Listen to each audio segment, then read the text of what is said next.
नमस्कार दर्शक बंधु, आज आम जानिबा संख्या गुड़िकर विभाज्यता सूत्र। तेबे आसंतु जानिबा। संख्यार एकक स्थान रे 0, 2, 4, 6, 8 थिले संख्याटी 2 द्वारा विभाज्य हेब।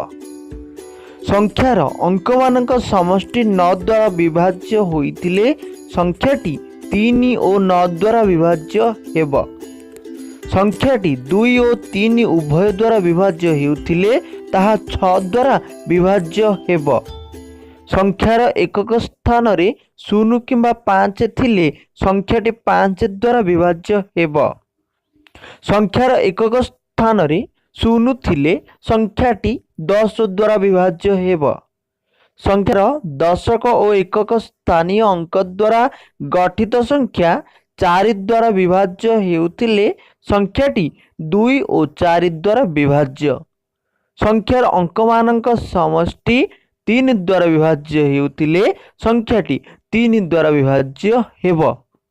संख्यार दशक और एकक स्थान रे 0 थिले संख्याटी 2, 4, 5, 10 द्वारा विभाज्य हेब।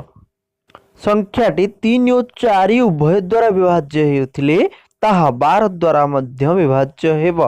संख्याटी 3 और 5 उभय द्वारा विभाज्य हेउथिले ताहा 15 द्वारा विभाज्य हेब।